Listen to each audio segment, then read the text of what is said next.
Halo teman-teman, selamat berjumpa kembali dengan channel ini, channel tempat kita belajar bersama-sama dan berbagi ilmu.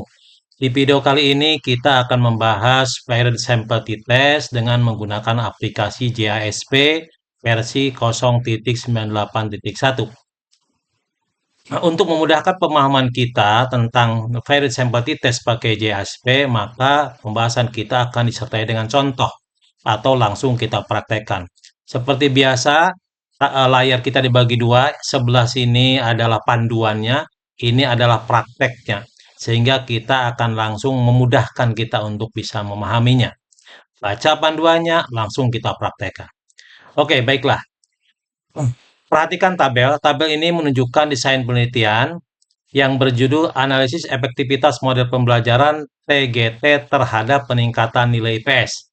Respondennya 30, hipotesisnya H0, tidak terdapat perbedaan signifikan rata-rata nilai IPS antara sebelum dan sesudah penerapan model pembelajaran TGT. Jadi sebelum atau pretest dan post-test, sebelum dan sesudah penerapan model pembelajaran TGT. HI, terdapat perbedaan signifikan rata-rata nilai IPS antara sebelum dan sesudah penerapan model pembelajaran TGT. Topik bahasan kita ada 5. Yang pertama, pahami dulu konsep dasar uji varied sample t-test. Yang kedua, bagaimana uji asumsinya. Yang ketiga, bagaimana kaidah pengambilan keputusan. Yang keempat, bagaimana prosedur JASP uji varied sample t-test. Dan yang kelima, interpretasi. Kemudian yang harus dipersiapkan, pertama data. Data harus berbentuk extension CSV.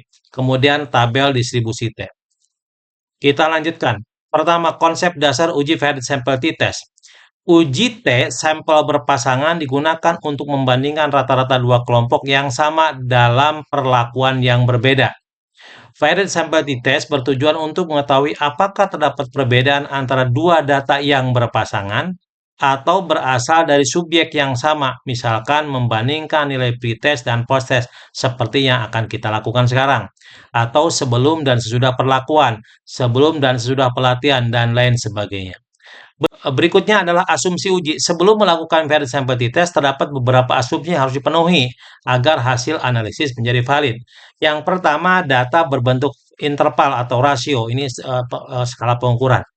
Artinya variabel yang dianalisis harus memiliki skala. Dalam penelitian ini nilai IPS adalah interval atau rasio.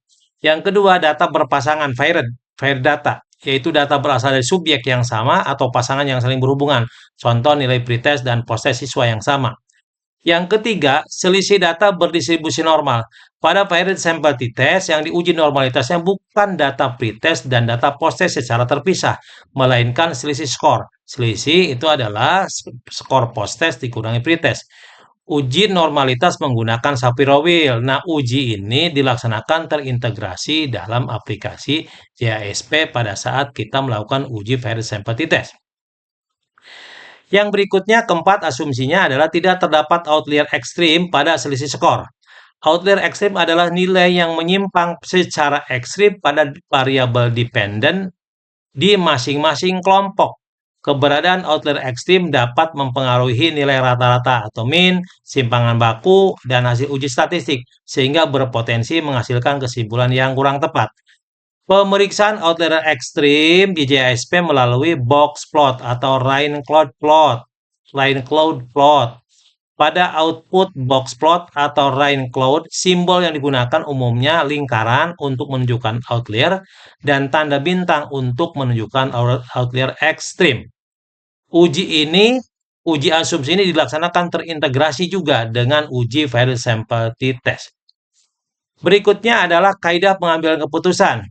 1.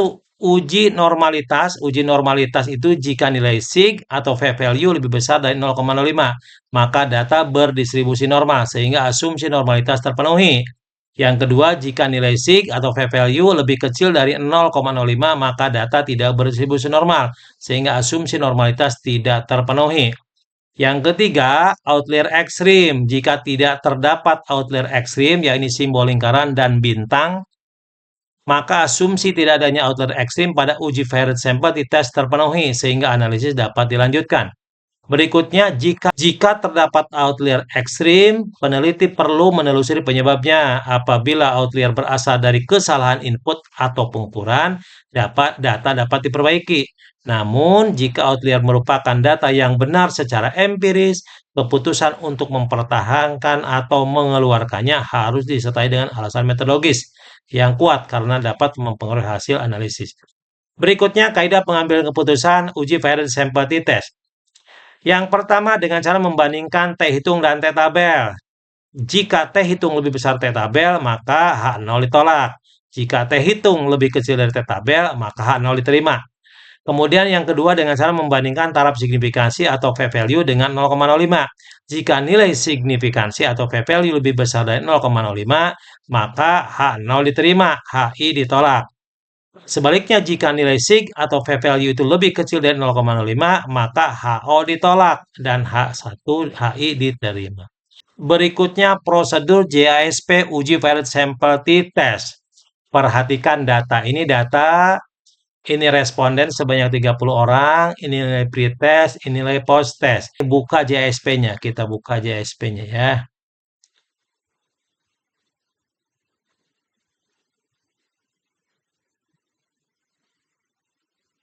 Nah, ini tampilan JSP, kemudian kita ambil data tadi, data di Excel tadi yang sudah extensionnya CSV itu ya.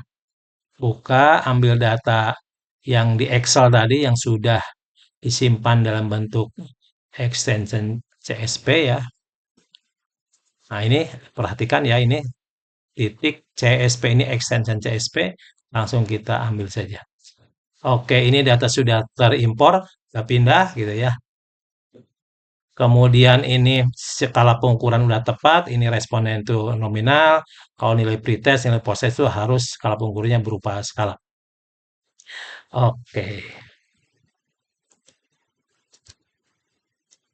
Ya, ya. Sekarang kita lihat kaidah. Ulangi, baca pedomannya nih sebelah ini karena layar dibagi dua. Kemudian langsung kita praktekkan. Perhatiin ya. Pastikan tipe data variabel sudah benar ya. Ini skala, ini udah, ini simbolnya skala ini ya. Jadi kalau ini kita robot tinggal klik saja nih, perhatiin ada tiga nih, skala, ordinal, nominal. Kalau ini skala, kita pilih skala ya. Kemudian klik menu t-test, ini klik oke. Kemudian varied sample t-test ini, klik oke. Muncul kotak dialog seperti ini, gitu ya. Masukkan variabel pretest dan post-test ke kotak variabel var, gitu ya. Jadi ini kita blok saja. Oke, kemudian kita masukkan ke sini. Nah, oke ya, udah kita masukkan nih. Kemudian aktifkan atau klik student. Ini uji varied sample test ya. Ini student sudah, kemudian hipotesisnya ini klik grup 1 berbeda atau tidak sama dengan grup 2 ini sudah. Kemudian aktifkan statistik deskriptif, ini kita aktifkan. Kemudian aktifkan asumsi cek itu ya. Asumsi cek ini kita aktifkan, ini normality kita klik tuh. Kemudian QQ plot juga kita klik gitu ya. Kemudian apalagi ya,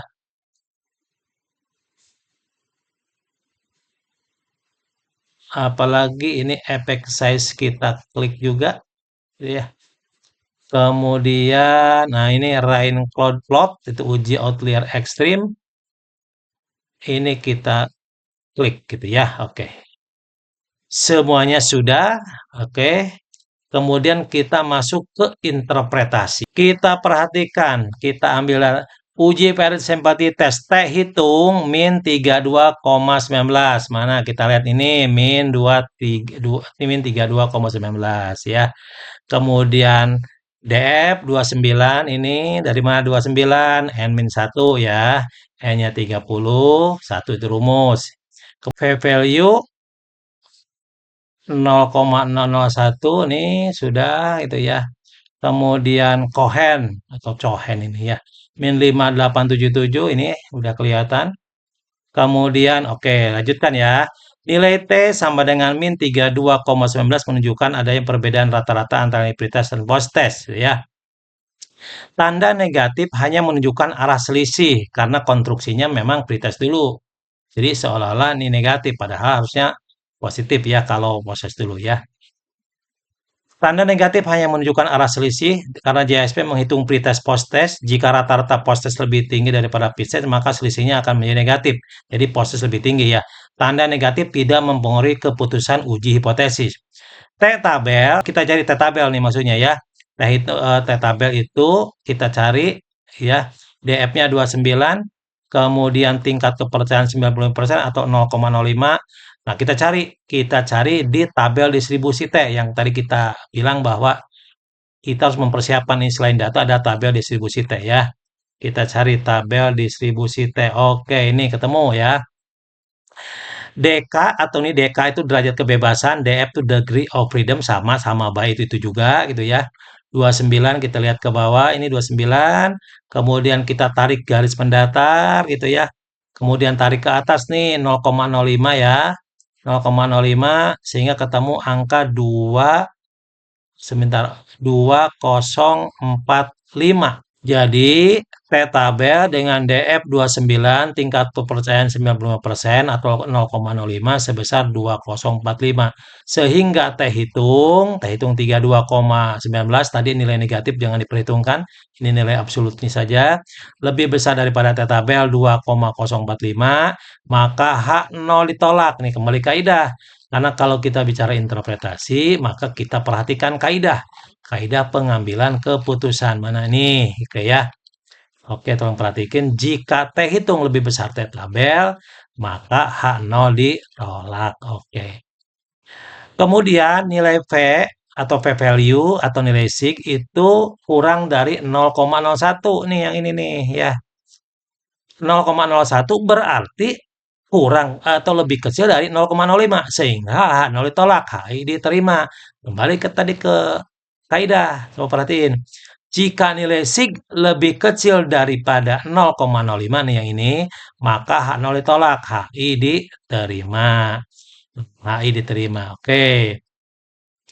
Dengan demikian, HI-nya diterima itu terdapat perbedaan rata-rata yang signifikan antara nilai pretest dan post-test. Dalam bahasa hipotesis di awal kita muncul, terdapat perbedaan signifikan rata-rata nilai IPS antara sebelum dan sesudah penerapan model pembelajaran TGT. Oke, kita lanjutkan. Kemudian nilai Cohen ini ya 5,877 menunjukkan ukuran efek yang sangat besar. Perhatiin ini klasifikasinya nih. Nih, para ahli Pak Jakob Cohen ini udah membuat klasifikasi. Jika nilai Cohennya itu 0 sampai 0,19, abaikan saja. Kemudian jika 0,2 sampai 0,49 itu kategori ukuran efeknya kecil. Kalau 0,5 sampai 0,79 ukuran efeknya sedang.